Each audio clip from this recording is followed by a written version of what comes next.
रची जी, CS राठौर जी सवाल लेकर आए हैं सेल पर। कह रहे हैं सेल इन्होंने खरीदा हुआ है 162 के रेट पर। कह रहे हैं 180 के ऊपर कब निकलेगा सर, और प्रॉफिट अगर बुक करना है तो किस लेवल पर बुक किया जाए? देखिए, ये थोड़ा सा एस्ट्रोलॉजी का पॉइंट आ गया, इतना एक्यूरेसी नहीं है मेरे पास। बहुत सारे हमारे जो प्लेटफॉर्म के दर्शक हैं, जो मेंबर्स हैं, वो जानते हैं कि कई कबार I keep on talking about astrology, जब मार्केट बिल्कुल होकस पोकस हो जाता है तो I bring in that point as well. हमने देखा भी है जब ऑपरेशन सिंदूर और डोनाल्ड ट्रंप की और सारी बातें होती थी। बट अभी के लिए चलिए जोक सपाट। जिस तरीके से मेंटेन कर रहा है राठौर साहब, आपको अपमूव जरूर देखने को मिलना चाहिए। इसका 50 डे मूविंग एवरेजेस होवर कर रहा है अराउंड 172, उसके ऊपर कंफर्टेबली मेंटेन कर रहा है। कोई भी अपमूव वापस मेटल में आपको आता हुआ दिखता है, जैसा आज आपने एल्यूमिनियम स्पेस में एक अच्छा मोमेंटम देखा, मेटल में स्टील में आता हुआ दिखेगा। नेक्स्ट लेवल 186 का होगा, 180 का नहीं। मेंटेन करें, हो सकता है 1 महीने के टाइम ड्यूरेशन में आपको देखने को मिल जाए। और अगर आप इसमें और थोड़ा समय देंगे तो इस पर्टिकुलर स्टॉक में हम इतने बुलिश हैं कि हो सकता है आपको आने वाले दिनों में ये 212 रुपए तक के लेवल्स भी दिखा सके। ऑल राइट, तो आप कह रहे हैं 212 तक के भी लेवल्स दिखा सकता है, लेकिन ये टाइम की बात है यहाँ पर। अब यहाँ पर मैं हमारे सारे दर्शकों को बता दूं, क्योंकि हमारे बहुत तादाद में सवाल आ रहे हैं, तो जो हमारे मेंबर्स हैं उनके सवालों को प्राथमिकता दी जाएगी। तो इसलिए जल्दी से, अगर आप लोगों ने मेंबरशिप नहीं ली है तो ले लीजिए। अगर आप पूरा पोर्टफोलियो डिस्कस करना चाहते हैं, आप एक्सपर्ट ट्राई चाहते हैं उस पर, तो आप हमें DRS सपोर्ट पे अपग्रेड करके हमें व्हाट्सएप से हमें से कनेक्ट हो सकते हैं वहां पर। और मैं एक और चीज के लिए आप लोगों से माफी मांगना चाहूंगी। हमने कहा था कि महेश ओझा जी भी हमें ज्वाइन करेंगे शो में, पर वो ट्रैफिक में फंस गए हैं, बारिश बहुत है, मुंबई में है वो, तो इसलिए वो हमें ज्वाइन नहीं कर पा रहे हैं आज। तो ये इन्फॉर्मेशन में आप लोगों को मैं बता दूं।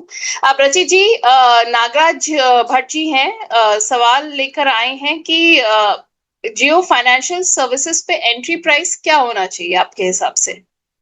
देखिए, जियो फाइनेंशियल सर्विसेज में अगर आप एंट्री कर रहे हैं, सबसे पहले और सबसे इंपॉर्टेंट मैं आपको एक चीज कहना चाहूंगा कि it's mammoth of a company. मतलब आप देखें प्राइवेट फाइनेंस स्पेस में, एनबीएफसी से स्पेस में, ये एक बहुत बड़ी कंपनी एंड बहुत बड़ी कंपनी इन मेकिंग भी होने वाली है। But do not just expect कि जियो फाइनेंस अभी इस टाइम पे आपको कोई एम्पलीफाइड मूवमेंट देने वाला है। नंबर्स बहुत स्टेलर थे, और नंबर्स के बाद आप देखें ये 238 240 लेवल से एक अच्छा परफॉर्मेंस भी दिखाया, 265। बट कहीं ना कहीं वहां कैप हो रहा है। मैं ये सारी बातें आपको क्यों बोल रहा हूं? क्योंकि it can not be a short term trading bet. अगर आप जियो फाइनेंस में एंटर करना चाह रहे हैं तो कम से कम medium to long term investment के बारे में सोचें, तभी करें ये। और इसमें स्टैगर्ड मैनर में बाइंग करें। करेंट लेवल्स पे जितना भी आप एंटर करना चाह रहे हैं उसका 25 to 40% डिप्लॉय कर दें। किसी भी मार्केट करेक्शन में अगर ये 244 लेवल्स आता है, थोड़ी सी पोजीशन और अपनी इंक्रीज करें, और फाइनल लेग 232 लेवल्स पे करें, फिर आप इसको होल्ड करें। इसमें मेजर ब्रेकआउट आपको देखने को मिलेगा जब ये 316 लेवल्स के ऊपर सस्टेन करेगा, फिर आपको ये 400 प्लस लेवल्स जाता हुआ दिखेगा। But medium to long term, and when we talk about medium term in a counter like this, at least 3 quarters आपको इसमें पोजीशन बना के रखनी पड़ेगी, और लॉन्ग टर्म के लिए you can take it to 6 to 8 quarters. बिल्कुल, आपने कहा जियो फाइनेंशियल सर्विसेज में एक लंबा नजरिया रखना चाहिए, मीडियम टू लॉन्ग टर्म का। आपके हिसाब से स्टॉक अच्छा है, पर नजरिया थोड़ा वक्त के साथ लंबा होना चाहिए। अब जयंत जी, आप ऑटो सेक्टर के बारे में, जब पिछली बार हम जुड़े थे, आप काफी बुलिश थे, आप काफी वो थे। आज हमने काफी प्रॉफिट बुकिंग आती हुई देखी ऑटो सेक्टर में। मतलब तो आप बताइए, आने वाले वक्त में भी हम मतलब ऐसा देखेंगे, या आप अभी भी बुलिश है उसको लेकर कि मतलब बहुत बड़े परफॉर्म करेगा? नेहा जी, ऑटो सेक्टर और बैंकिंग सेक्टर, देखिए बहुत सिंपल रूल है। अगर इकोनॉमी को चलना है तो ऑटो सेक्टर को और बैंकिंग सेक्टर को चलना ही पड़ेगा, और कोई चारा ही नहीं है। पहला। दूसरा, अगर आप देखें ध्यान से, टाटा हो या महिंद्रा हो, to be very frank with you, आप दोनों इसको देखो कितने कितने नए नए वेरिएंट्स लेके आ रहे हैं। और आई थिंक आने वाले टाइम में, I think within a month और two, Mahindra is again coming with a new vehicle. तो अगर मान लो नया नया नई नई चीजें आती जा रही हैं, तो इसका मतलब कहीं ना कहीं मार्केट में मैन्युफैक्चरर को भी दिख रहा है कि कंजम्पशन की स्टोरी बन के आ रही है।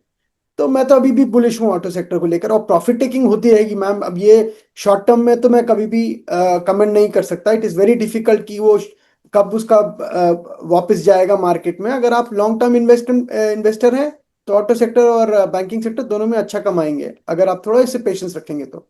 चलिए बिल्कुल, ये तो बात होगी ऑटो सेक्टर और बैंकिंग सेक्टर की। आज एक खबर आई थी टाटा सन्स को लेकर, जो चेयरमैन का रेजिग्नेशन आया है, और जो उन्होंने थर्ड टर्म के लिए अभी डिक्लाइन कर दिया है कि वो नहीं इसके लिए वाउच करेंगे।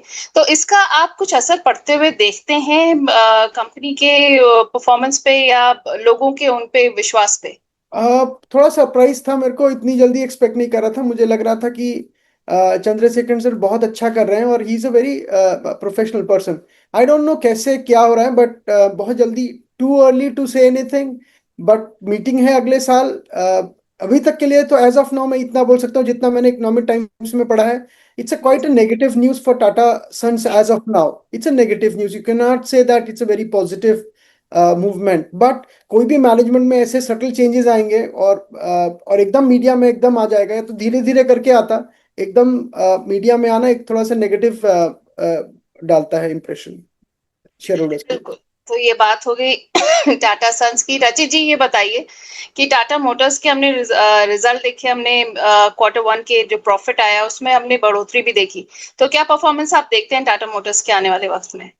मैम एक्चुअली आपने जब ये दोनों टॉपिक छेड़े तो I could understand how and where the boats are getting steered, because अगर मैं बैठा हूं और आप ऑटो सेक्टर की बात कर रही हैं तो वो एक होता है ना कि बिल्कुल पड़े हुए पेट्रोल में और माचिस लगा देना, because I have been a auto enthusiast all throughout. इसके साथ साथ क्योंकि आपने बात कर ली तो चलिए एक व्यू पॉइंट शेयर करते हैं। लास्ट टाइम जब हम जुड़े थे एमएनएम आपको हमने अप्रैल के मंथ में 3200 लेवल्स पे सजेस्ट किया था। आप देखिए एमएनएम का कितना स्टेलर परफॉर्मेंस रहा। हीरो मोटोकॉर्प भी हमने अराउंड 5000 5100 लेवल्स पे सजेस्ट किया था। Rest is history. अब बात कर लेते हैं अब if you allow me just to put both things together. देखिए टाटा मोटर पैसेंजर व्हीकल की हम बात करें या टाटा की किसी भी कंपनी की बात करें, लेट श्री रतन टाटा जी के जाने के बाद जिस तरीके से टाटा सन्स के मैनेजमेंट में, बोर्ड मेंबरशिप में और सारी जगह एक केओस देखने को मिल रहा था। बीच में ये बातें भी आई थी कि सेंट्रल मिनिस्ट्री भी इन्वॉल्व हुई है टू पैसिफाई दी पोजीशन। बहुत आउट ऑफ कंट्रोल सिचुएशन जाती हुई दिखी थी। उसके बाद आप अंडर परफॉर्मेंस देखें पूरे टाटा ग्रुप में आपको देखने को मिल रहा था। Maybe Tata motor passenger vehicle, maybe to an extent TCS के अलावा टाटा एलेक्साई उठा के देख लें, आप नेल्को उठा के देख लें। So the entire group was under performing, क्योंकि मार्केट एक मैनेजमेंट के क्राइसिस में ना बहुत ज्यादा कॉन्फिडेंट और कंफर्टेबल नहीं हो पाता है। अब ये न्यूज जो हम देख रहे हैं, मार्केट ने एक नीजर्क रिएक्शन आपको दिया है, but as they say that market was already prepared for it somehow, क्योंकि टाटा सन्स में जिस तरीके से प्रॉब्लम हो रहा है और चंद्रशेखरन जी का ये जो रिवीजन था, इस रिवीजन के लिए कहीं ना कहीं आप देखें जो न्यूल टाटा साहब के साइड का जो एक पूरा महकमा था वो टोटली अगेंस्ट था। दे वांटेड अ चेंज और वही कहीं होता हुआ दिखा। 5-6 नाम हैं जो आ रहे हैं, वो आर मेकिंग राउंड्स। और ऐसा नहीं कि टाटा में हमने क्राइसिस पहली बार देखी है। बहुत रीसेंट टाइम्स यस। की बात करें, साइरस मिस्त्री साहब का भी जो एक पूरा सिचुएशन था, उससे भी टाटा कहीं ना कहीं स्टेयर अराउंड हुआ है और पहले भी ये सब चीजें होती रही हैं। अब मुझे लगता है कि when finally the cat is out of the bag, चीजें थोड़ी सी और क्लैरिटी और जो कंफ्यूजन हमें बहुत टाइम से था वो आपको खत्म होता हुआ दिखेगा और एक क्लियर सक्सेशन, एक क्लियर सक्सेसर, एक क्लियर हेड हमें आता हुआ दिखेगा। तो टाटा में धीरे धीरे आपको इम्प्रोवाइजेशन होता हुआ दिखेगा। और टाटा मोटर पैसेंजर व्हीकल की हम बात करें तो आप देखिए बहुत ही पोटेंट कंपनी है ये। और आज हम देखें न्यू एज टेक्नोलॉजी जो ईवी स्पेस हम बात करते हैं, अराउंड 50% आज भी फोर व्हीलर ईवी स्पेस में इन्हीं का मार्केट प्रेजेंस है। I am quite bullish on that in this particular counter. दो अपने 200 डे मूविंग एवरेजेस के नीचे ये मेंटेन कर रहा है, बट इसको आप थोड़ा सा समय दें। और मैं समझता हूं कि जब ये पूरा अनवीलिंग होगा, एलिगेशंस भी हो सकता है लगते हुए आपको दिखे और एक दूसरे के ऊपर छीटाकशी थोड़ी सी होती हुई दिखे, उस केस में अगर करेक्शन आता है तो हो सकता है आपको ये 316 से 324 ऑड लेवल्स तक भी आता हुआ दिखे। बट जैसे जैसे with the passage of time and the performance of the company, एक छोटा सा सप्लाई पॉइंट इसको क्रॉस करना होगा 364 लेवल्स पे, जैसे ही उसको क्रॉस करेगा इमिडिएटली आपको 398 और 398 के बाद 440 लेवल्स तक आता हुआ दिख सकता है।